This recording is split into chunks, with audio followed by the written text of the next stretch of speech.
ईश्वरीय कृपा आपके ऊपर होती है तो अनायास ही आपके दिमाग में, आपके मन में, आपके शरीर में कुछ बदलाव आने शुरू हो जाते हैं। वो जो बदलाव होते हैं वो ऐसे बदलाव होते हैं जो आपके पूरे जीवन को बदल कर रख देते हैं। जब आप पूजा पाठ करते हैं, जब आप किसी मंत्र का जाप करते हैं तो आपके साथ ऐसा होता है। अगर आपके साथ भी ऐसा होता है तो समझ जाइए कि कहीं ना कहीं आपके ऊपर ईश्वरीय कृपा होनी शुरू हो गई है। तो आज मैं आपको उन्हीं 6 ऐसे पॉइंटों के बारे में बताऊंगा जिन पॉइंटों को सुनकर आप ये जान सकते हैं कि ईश्वरीय कृपा आपके ऊपर है, ईश्वर आप पर प्रसन्न है और आपके शरीर में जो बदलाव आ रहे हैं वो ईश्वरीय कृपा के ही बदलाव हैं। ये जब बदलाव आपके अंदर आते हैं तो आपका जो रास्ता होता है वो ईश्वर की तरफ खुल जाता है। आपको जो रास्ता होता है वो अपने इष्ट देव की तरफ खुल जाता है और आपको एक मार्ग मिल जाता है, एक ऐसा मार्ग मिल जाता है, फिर आपको भटकना नहीं पड़ता, उस मार्ग पर ही आपको चलना पड़ता है। आपका दिमाग आपको स्वयं उन चीज़ों के बारे में बताना शुरू कर देता है जो उनसे जुड़ी होती हैं, जो उस परमात्मा से जुड़ी होती हैं। उस रास्ते पर ले जाना शुरू कर देता है जिस रास्ते पर जाकर आपको ईश्वरीय तत्व की प्राप्ति होती है। तो कौन कौन से वो पॉइंट हैं मैं आपको बता देता हूँ। वीडियो को ध्यान से सुनना, बारीकी से एक एक चीज़ आपको समझ में आए। पहली बार चैनल पे हो तो चैनल को सब्सक्राइब कर दो, बेल आइकन को जरूर दबा दो ताकि आप हमारे साथ जुड़ सको।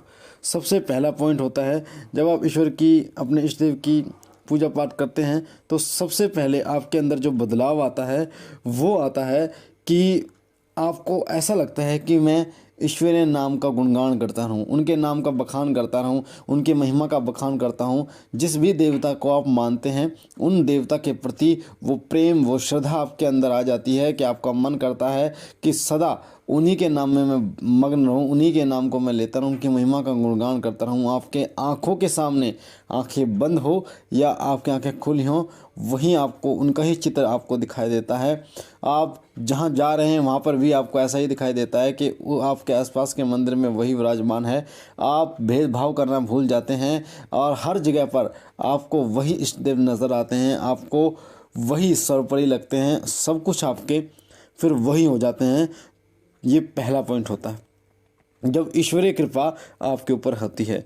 साथ ही दूसरा पॉइंट होता है कि जब आप किसी व्यक्ति को या किसी जीव को तड़पते देखते हैं, आप परेशान देखते हैं, जैसे जीव, कोई गाय घूम रही है, भूखी है, प्यासी है, या सूख कर ढेर हो गई है, या कोई व्यक्ति है भीख मांग रहा है, या भोजन के लिए वो आपसे पैसे मांग रहा है, तो आपका जो दिल है वो ऐसे पिघल जाता है कि आपका मन करता है कि इसको मैं अपना सर्वस्व जो है वो दान दे दूं और ये दुनिया जो है अब जीने लायक नहीं है। या फिर आपका मन ऐसा करता है कि मैं कुछ ऐसा करूं कि इनको इस स्थिति से मैं उभार पाऊं, इनको ऐसे रास्ते पर ले जाऊं जिससे ये अपना गुजारा कर सकें, ये एक अच्छी स्थिति में आ सकें।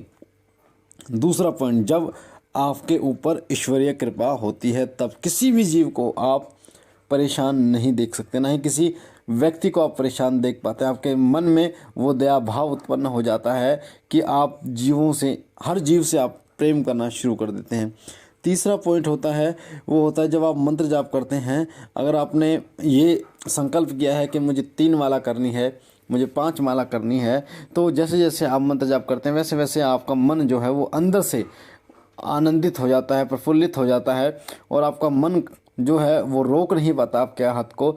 और आपको 5 माला करते, आप माला बढ़ाते जाते, करते रहते, पर आपको ना तो थकान महसूस होती है, ना ही आपका मन ऐसा करता है कि आपके हाथ पैर दुख रहे हैं, या फिर आप सब कुछ भूल जाते हैं कि आपको काम, अपना ड्यूटी भी जाना है आपको, या आपके घर वाले आपका इंतज़ार कर रहे हैं, या कोई भी आपको खाना भी खाना है, कुछ भी नहीं ध्यान रहता। उस समय सिर्फ एक ही चीज़ ध्यान रहता है, ईश्वरीय कृपा। आपको सिर्फ ध्यान रहता है कि मैं ईश्वरीय नाम में मग्न हो जाऊं। आपको याद रहता है कि इस मंत्र का जब आप करते रहो, क्योंकि वो जो ऊर्जा होती है ईश्वर की, वो आपके इष्टदेव की, वो आपके ऊपर कृपा करनी शुरू कर देती है।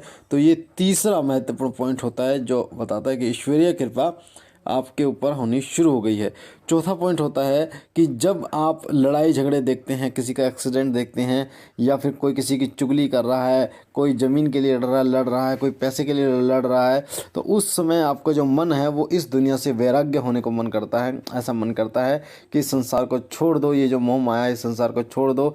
ये सभी लोग पता नहीं क्यों आपस में मरने पर तुले हुए हैं, क्यों आपस में गुथने पर तुले हुए हैं, क्यों ये लड़ाई झगड़ों में फंसे हुए हैं, जबकि ये जो संसार है ये मोह माया है। तो आपका मन जो है वो वैराग्य की तरफ आगे बढ़ने की कोशिश करता है कि सब कुछ छोड़ दूं, सब कुछ छोड़ दूं, एकांतवास में अपने इष्ट देव का ध्यान करूं, एकांतवास में अपने इष्ट देव के नाम का ही स्मरण करता रहूं। और जो लास्ट पॉइंट होता है वो होता है कि जब भी आप अपने इष्ट देव का नाम कहीं सुनते हैं, उनकी महिमा का गुणगान सुनते हैं, तो आपको वहीं रुकने को मन करता है। आपको ऐसा मन करता है कि मैं यहीं पर बस जाऊं, मैं रुक। जिस प्रकार से जब रामचरितमानस का पाठ होता है तो हनुमान जी वहाँ पर चाहकर भी वहाँ से नहीं हिल पाते, वहीं पर बैठे रहते हैं, रामचरितमानस का पाठ सुनते हैं। उसी प्रकार से जब आपके ऊपर ईश्वरीय कृपा होती है तो आपका मन जो है वो आपको वहीं स्थिर कर देता है।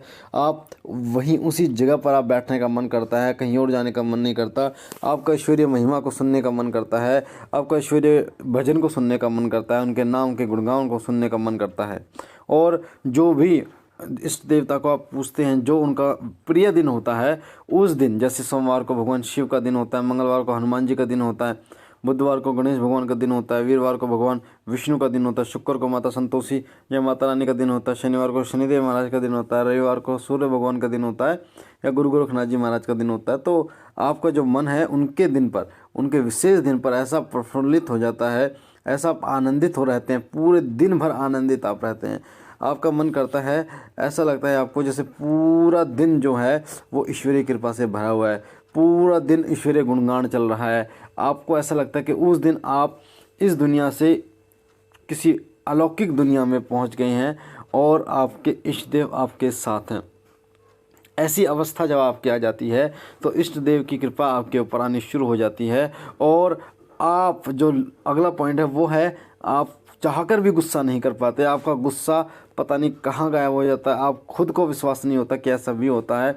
चाहे कैसी भी अवस्था हो, आप गुस्सा नहीं कर पाते। आप चाहते हैं कि मैं गुस्सा करूं, पर अंदर से गुस्सा जो है वो आता ही नहीं है, वो उत्पन्न ही नहीं होता।